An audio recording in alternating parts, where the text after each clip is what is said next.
Hello, cette vidéo s'adresse à toi, étudiant souhaitant postuler pour un master ou un doctorat à l'Université de technologie de Pékin.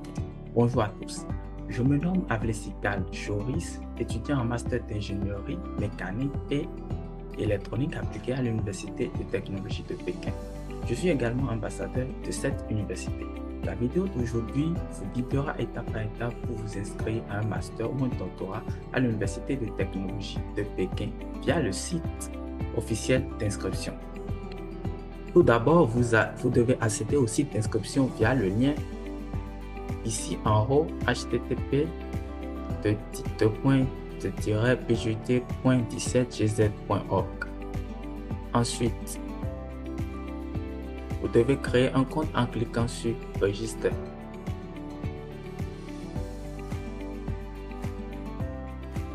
Après votre enregistrement sur la plateforme, vous recevrez un message de confirmation par email.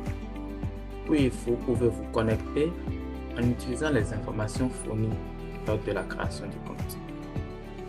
Après que vous êtes connecté, l'étape suivante consiste à cliquer sur Start Application. Puis, vous devez cliquer d'abord sur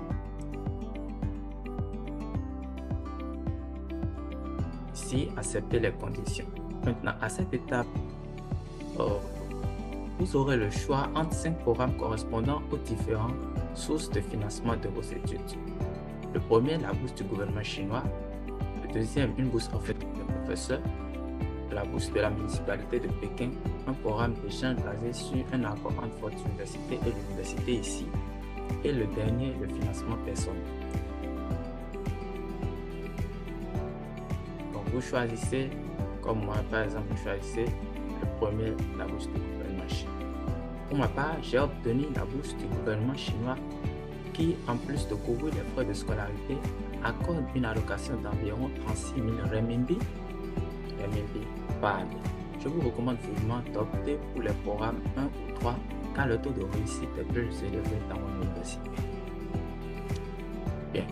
Vous devez ensuite choisir le programme auquel vous souhaitez postuler, master, maîtrise ou doctorat. Exemple, pour une candidature en architecture, vous devez remplir, vous venez d'abord devant architecture ici, vous appliquez Apply et vous devez remplir un formulaire dans lequel les champs marqués d'une étoile rouge, cette page-ci, sont obligatoires. Parmi les informations requises, ici, c'est votre plus grand degré actuel, c'est-à-dire votre plus grand diplôme. Moi, je choisis bachelor. Vous choisissez l'institution ou le nom de l'université.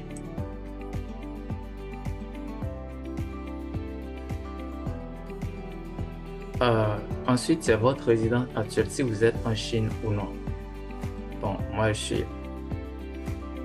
Pour quelqu'un qui est de l'extérieur, vous pouvez choisir non, parce que vous n'êtes pas actuellement en Chine. Le suivant, c'est une rubrique spécifique pour les personnes d'origine chinoise résidant à l'étranger.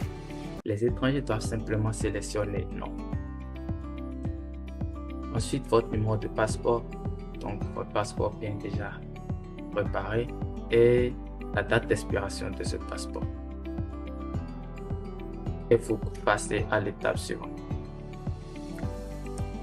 Donc ici, cela demande de griffer le nom de votre main de noir. Donc, de moment, si vous avez déjà pris contact avec lui, si ce n'est pas encore fait avant la date limite, vous pouvez tout quand même finaliser l'inscription ou suivre les démarches ultérieures.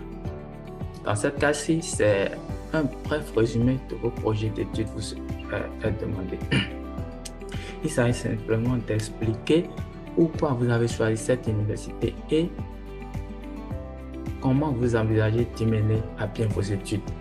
Il est essentiel d'exposer les qualités qu'un professeur recherche chez un étudiant pour maximiser vos chances d'être sélectionné.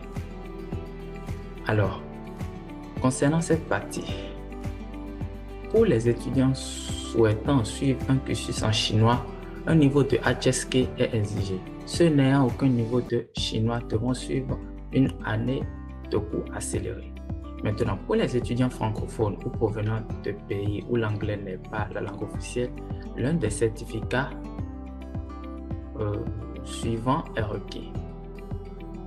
Donc voilà, pour les étudiants qui sont dans la situation que je viens d'évoquer, vous devez avoir un TOEFL de minimum 85 comme note ou un IELTS minimum 6.5 ou un TOEIC minimum 750 ou un diplôme de fin d'études secondaires ou supérieures en anglais. À cette étape-ci, vous devez juste remplir ou donner les informations, bien par quel bien vous avez connu cette université. Peut-être que c'est quelqu'un en Chine ou c'est quelqu'un à l'extérieur ou peut-être vous l'avez appris à travers ma vidéo. Vous pouvez écrire tout là et peut-être me demander mes informations aussi. Donc vous pouvez ainsi enregistrer et continuer. Dans la section éducationnelle background, vous devez fournir des informations relatives à votre diplôme précédent. Si vous postulez pour un master, renseignez les détails de votre licence. Et si vous postulez pour un doctorat, ajoutez également les informations de votre master à celui de la licence. L'étape suivante concerne d'éventuelles études en ligne dans une institution chinoise. Répondez selon votre expérience. Et vous pouvez enregistrer ainsi et continuer. Donc, vous devez également sur cette page fournir des informations sur des membres de votre famille ou des proches. 2, 3, selon votre choix. À la question, avez-vous un casier judiciaire? Vous devez répondre par oui ou non. C'est-à-dire quoi? Est-ce que si vous avez un casier judiciaire vierge, vous répondez alors par non.